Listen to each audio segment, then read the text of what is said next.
momento de nuestro bloque económico.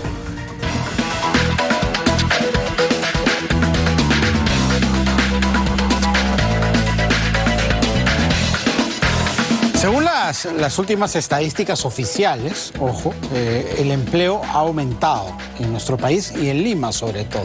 Esto podría ser, digo, una buena noticia. El problema es que la mayor parte del empleo que se empieza a generar después de la debacle que significó la pandemia y la cuarentena es subempleo. La gente está mal empleada y ganando bajo, muy bajo, incluso por debajo del sueldo mínimo, lo cual complica las cosas. Vamos a analizar esta situación con Ana Reategui, profesora de SAN, que ya está con nosotros. Ana, ¿qué tal? ¿Cómo estás? Muy buenas tardes. Buenas tardes, Juan Carlos, un gusto saludarte. A ver, un sueldo bajo, sobre todo en ciclos inflacionarios como el que vivimos, es tremendamente fatal, pues, ¿no? Para el bolsillo de los hogares, finalmente. Ganas poco y todo te cuesta más. Doblemente fatal, porque recuerda que las personas que son más frágiles económicamente destinan casi todo su dinero a alimentos.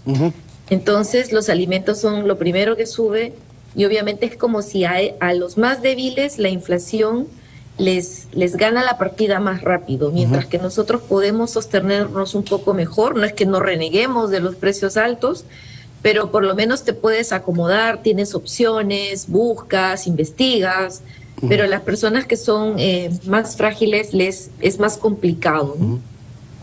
Y esto ya lo han incluso advertido organismos internacionales, va a generar un problema de crisis alimentaria. La gente no le va a alcanzar sencillamente para completar lo que necesita para que su familia coma. Es absolutamente cierto, y la única salida es que haya empleo.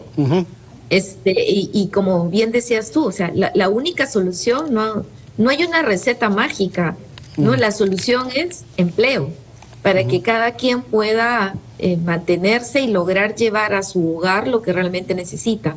Pero en un periodo tan complejo como el que venimos atravesando, y ya no hablo solamente de la situación externa, que hemos aprendido un poco a manejarla, pero debido a la altísima incertidumbre que hoy vive el país en términos políticos, está obligando a todas las empresas a tirar hacia atrás sus proyectos de expansión e incluso prepararse para peores tiempos, es decir, tratar de reducir los costos lo más que se pueda, porque existe una alta probabilidad de que las cosas sigan empeorando.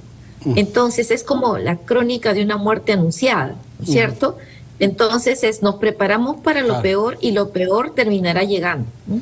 Claro, porque finalmente incluso las proyecciones que ya eran conservadoras han estado demasiado auspiciosas. Finalmente ni siquiera se ha llegado a lograr en cuanto a crecimiento las cifras que ya eran conservadoras. Incluso, no sé, el año pasado recuerdo haber estado contigo y cuando se hablaba de 3%, incluso más. Creo que en algún momento decíamos, esto es imposible y las matemáticas son matemáticas, no son exactas. Y te dicen, no hay forma, porque necesitamos motores para crecer y los motores los tenemos averiados. Entonces, pensemos un momento, le digo a la familia, ¿no? Que uno ha hecho planes para de aquí a 6 meses comprarse algo. Las empresas también hacen lo mismo. Hago un plan para en un año hacer algo.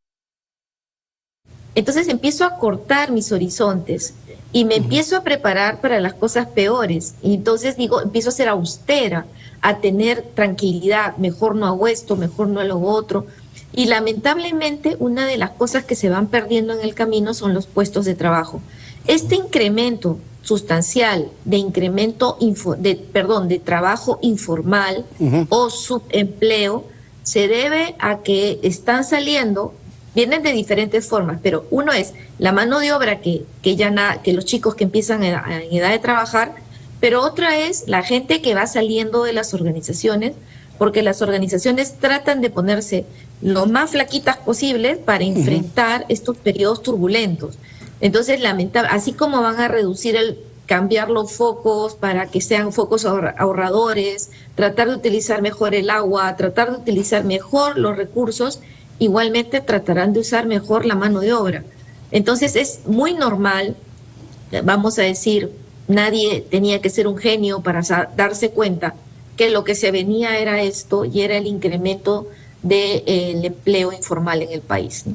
Sí, claro, y además mucha gente que perdió su puesto en la formalidad durante la pandemia, de repente lo recuperó, pero ya no en las mismas condiciones, pasó de la formalidad a la informalidad, con una reducción de sus ingresos. Es decir, la situación se veía difícil, y si a eso le sumamos lo que tú bien dices, la coyuntura tremendamente desfavorable que hemos creado al interior del país, la cosa termina siendo pues fatal, ¿no? Crítica. Es fatal, es fatal. Fíjate nada más cómo está el corredor minero. La gente pensará, de repente hay personas que piensan que tiene que ver eso conmigo, ¿no? Y tiene mucho que ver, porque si uno mira, se pone a pensar que las grandes mineras, en las cuales son importantes en el país, no pueden exportar. Entonces tú dices, ¿qué van a vender? Y si no van a vender, ¿cómo vamos a tener dólares? Y si no tenemos dólares, van a escasear, y si van a escasear, suben de precio. Entonces, en realidad, y cuando sube el precio del dólar, suben los alimentos, sube todo. Entonces tú dices, es como, más bien, es como de verdad, es un poco harakiri de parte nuestra, ¿no? Entonces, o si no dejamos que los agroexportadores, les cerramos las carreteras, que no lleguen a tiempo al puerto, que pierdan sus cosechas, y es igual, son dólares que no ingresan. Entonces es una agonía. Y cuando uno, desde el punto de vista empresarial, y ojo, empresarial no es sinónimo de formalidad. Tan empresario es uno formal como uno informal, porque el informal, así sea 900, 700, 600 soles, lo que sea, a fin de mes tiene que pagar el salario de alguien, ¿no es cierto? Sin beneficios, pero los tiene que pagar, ¿correcto? Entonces, el empresariado no distingue entre lo formal y lo informal. Entonces, si vemos pues que las cosas no caminan, todos, formales e informales, nos vamos a empezar a tirar hacia atrás, y eso en economía se llama que cambian las expectativas económicas, estas se ponen mucho más complejas, y uno ante la posibilidad de poner en peligro lo poco que tengo, me retraigo. Y bueno, como decía yo, termina siendo crónica de una muerte anunciada. Claro, y además este proceso no es inmediato, ¿no? Porque finalmente no es que si hoy reabro las carreteras, si hoy terminan las movilizaciones, si hoy se estabiliza la situación política, mañana mismo empiezan a entrar las inversiones. Son procesos, así como de deterioro son largos, también de revertir esa situación negativa, también son procesos que no van acelerados. Ojo que las frutas que no se vendieron, ya no se vendieron, ¿no? Ya no hay vuelta para atrás, o los productos agroexportadores que no salieron, se acabó, hay que esperar la siguiente campaña. En el caso de la minería, probablemente dice uno, el mineral está allí, el problema es que el dólar no está aquí, ¿no? Entonces, y respecto a la confianza, que es un tema. Mira, uno como peruano puede decir, aprovecha que Machu Picchu está vacío, es el momento de ir, ¿no? Porque hay que apoyar, está vacío, no te vas a encontrar con mucha gente, Machu Picchu para ti solo. Bueno, hay que ir. Sin embargo, entras a las redes y empiezas a observar que nuevamente hay paralizaciones 3, 2 días, de repente no pasa nada, y si pasa, ¿no? Entonces, ni uno mismo, siendo peruano, se siente con la confianza suficiente para movilizarse dentro de tu país, ¿no? Entonces imagínate un extranjero.